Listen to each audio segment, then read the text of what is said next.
Thanks for staying with us. So, it's more than a month since the widely celebrated appointment of the service chiefs.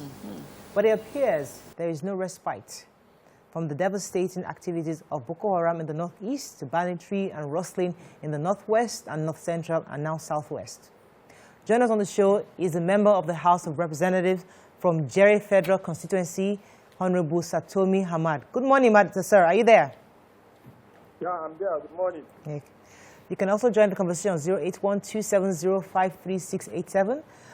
You can tweet to us at TVC Connect. Please hashtag your VTVC so we can read your tweets. Honorable, it's good to have you on the show. Welcome to the show, sir. Yeah, good morning. So good morning, all of you. We're quite worried about the increased insecurity in the land, and many of us celebrated the new appointment of the service chiefs.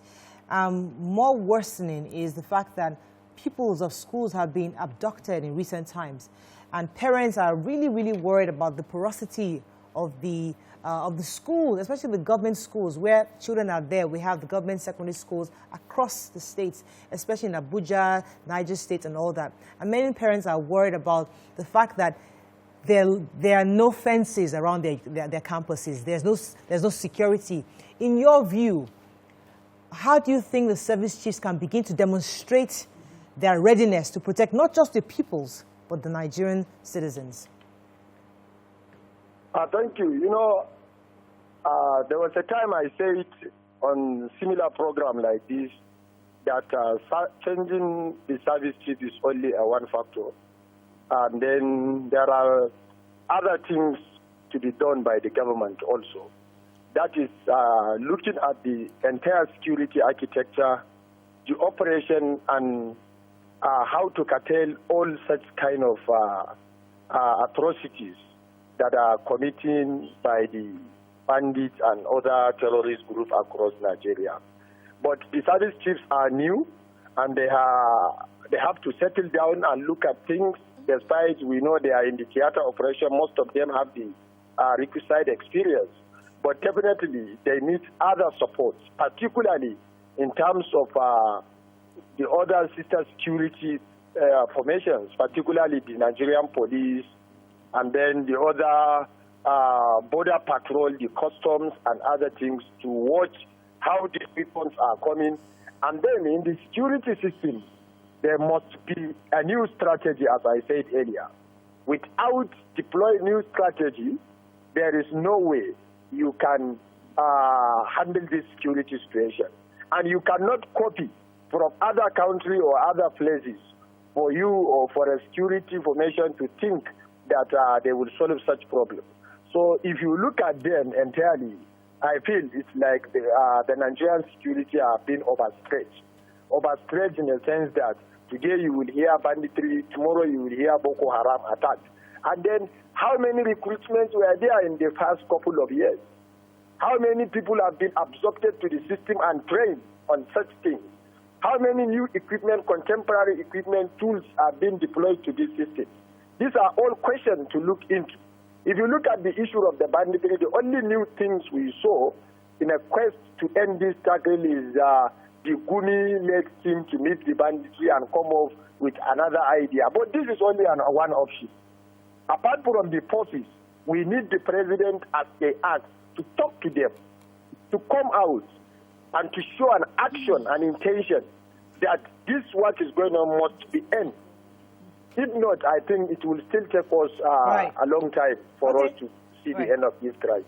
Okay, so just yesterday, the Senate Committee Chair on Army and Security was Senator Ali Ndume was saying that the budget of 212 billion is small for security for the army compared to what the issues are on ground.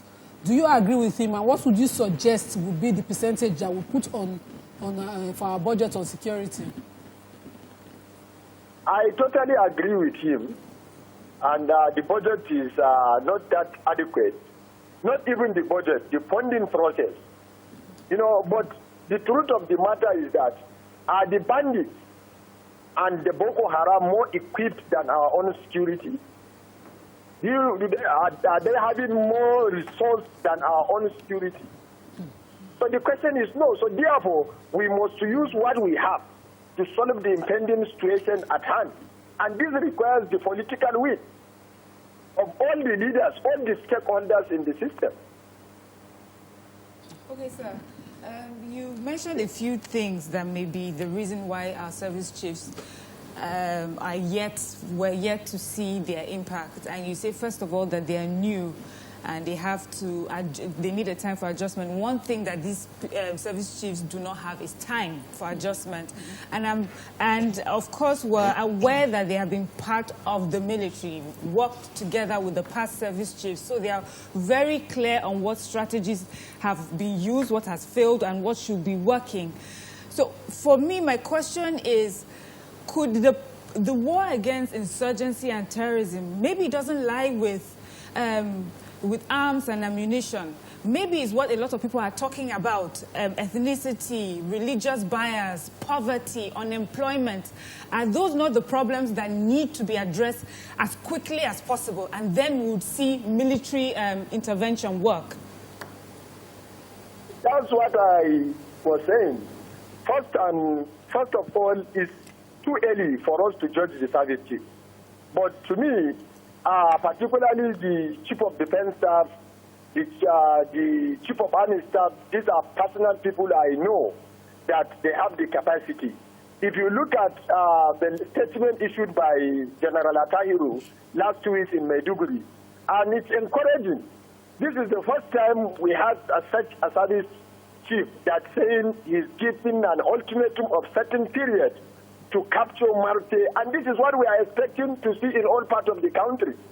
So therefore, it's too early for us to judge them because they have to sit down, prepare, but we have seen, we have hope. Nigerians are looking forward to them, and I'm very much sure they can do it, particularly with the way things are going. Some of the things are not have to be said on such public forum, but I'm very much sure the new set of service chiefs can perform better with the spirit they are, with the plans they presented to the National Assembly, with the questions they answered while we are screening them. We have asked them all such questions that Nigerians are asking.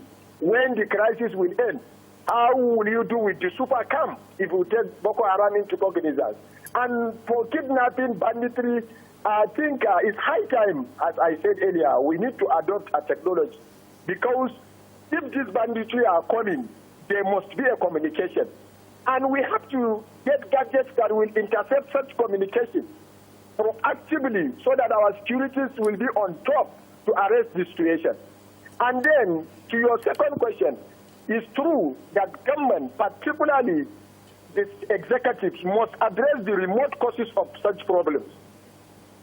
We cannot descend from saying that poverty is one factor, unemployment is one factor, ethnicity is one factor, religion. So all these things have to be addressed squarely. And without addressing such things, definitely we will not see an end to such menace and atrocities in our country. All right, but this one must lay within the critical stakeholders, from governors to the National Assembly to the executive arm of government. But the prime is the presidency to do the needful by oversighting and to ensure that money appropriated for all such projects are being utilized judiciously and in accordance with the Constitution of the Nigeria. If not, all these things will take us a longer period for us to see the end. And at the end of the day, we will not see Nigeria of our hope. Honorable, let me come to you as a layman, because a layman would see the entire security situation and say, listen, if I know nothing about the security architecture, I know two things. I know that these bandits kidnap people on the highways. I know that many of these also go to schools, government colleges, to kidnap children. This trend has been on for a while. So as a layman, I'm thinking, okay, maybe the security operatives should find ways either to secure the perimeters of these schools, number one, build their fences, get operatives around the schools and government schools, that's one. And the highways should be properly secured, where we have people, army, on the roads, entering the bushes. That for me is what a layman would think to see, to demonstrate that you are actually on top of this. So in your view, does it even make any sense that we are not seeing activities around these areas that have been almost prone to insecurity? As a layman, actually, if you are right to say such things, but always that's why the government, as I'm saying, must act proactively to defend the common man. Because the common man is not after changing the service chief, ammunition, or something else that, as you say, but they want to see results. We are all product of, if you take school for instance, we are all product of public schools. And today, if the public schools are not safe, definitely a lot of people will be discouraged. And then the problem will increase. Because an idle mind is a devil's workshop. Without the school, even with the school, without quality education, this problem is increasing. So therefore, what I am saying is that we must address the remote causes of such problems. And as we must act fast as a government to work for Nigerians for what they are yearning and expecting from the leaders. For example, what I am saying is, today, in the Northwest, none of the government, particularly boarding school, that the parent will teach secured. Therefore, government has to come up with a new strategy that will secure the school, will secure the forest, will secure the highway. And then this thing cannot be possible without recruiting more people into the system, particularly at the grassroots level, in the forest, maybe to reactivate the forest guards that we normally have in this country, which has been abandoned for long now, and then to provide basic amenities of life, such as education, health, water infrastructure, etc., etc. So Right. without addressing the remote cause of this problem, we are going to suffer, and it will take us a longer period for Let me us. get a few And more this questions thing in for you, completely lies. Pardon? Let me get a few more questions in for you. I have quite a short time here. So, sir, earlier in the first term of President Muhammadu Buhari, we saw him form some form of alliances with our neighbors, the Benin Republic, Niger, Cameroon, and Togo, to beef up security around our borders so that when these bandits or insurgents try to escape over there, would, be able to keep them in the middle and, clear them once and for all. What happened to the alliances, and why are they suddenly, relaxed on this particular method of solving the problem?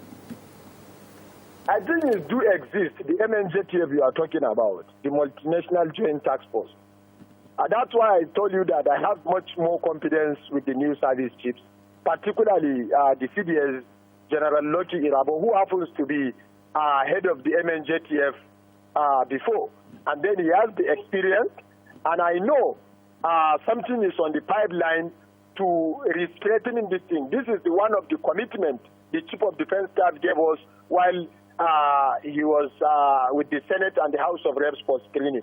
So therefore, I am very much sure the MNJTF will soon be in place and active, and also not only the MNJTF. There is one thing we suggest to the CDS, if at least they can do, they should reactivate the Joint Task Force operation. That is include a formation of customs, police, immigration, all our paramilitary should be put in together so that the operation will be coordinated. Our borders will be secured. There is going to be an easy access for liaison and communication, and above all, synergy between the paramilitary and our military forces. And then within the defense system, the synergy between the military, the air force, the navy, and the rest. So therefore, I am very much sure with the way they presented their plans to us, Nigeria will see better. Okay. But this issue of bandits, we must deploy technology, we must involve critical stakeholders, and we must exploit all avenues, particularly if there is an avenue for dialogue must be utilized. If there is need for the leaders to come out and talk and act proactively, we must to rise up to the expectations of Nigerians, because the common man cannot wait to your strategy, cannot wait to your plans. They just want to see an action. An action in a sense that if they say anything, they are right. Because these are kind of campaign promises this government made to common man in Nigeria before voting out PDP and bringing it APC. Right. And now it's 6 years. We haven't seen the expectation. So therefore, we must address all the security issues, direct and indirect. Direct in terms of operation with the army, military. Indirectly in terms of providing basic amenities for the common man, right. protecting the common man's basic requirement of health, education to the children. Let me get in one question for you, Honorable. For them to go to their farm. Yes. Yeah, so Honorable, there are two states, you know, that have just very recently have suffered abductions of school children. There's Zamfara State and there's Niger State. Zamfara State, on one hand, is insisting on maintaining a peace accord with these bandits. And it believes that in that agreement, it will protect, you know, that state from further kidnappings. But it does not seem like it's working. And then we have Niger State that has been very vocal on not negotiating with terrorists. And we've heard through conversations with Sheikh Gumi that, you know, they were making fun of Niger State, that you're a small fry compared to Zamfara, and you have to do so. Which state would you say is doing it right, or which state is doing it wrong as per negotiations with bandits? I think I said we must exploit all the available avenues. If you are dealing with terrorism, banditry of such magnitude, definitely whatever you think it will going to give you solution, you must utilize it. You can do the negotiation on one side, as well as the security forces can do their work. But you must imbibe the culture of technology.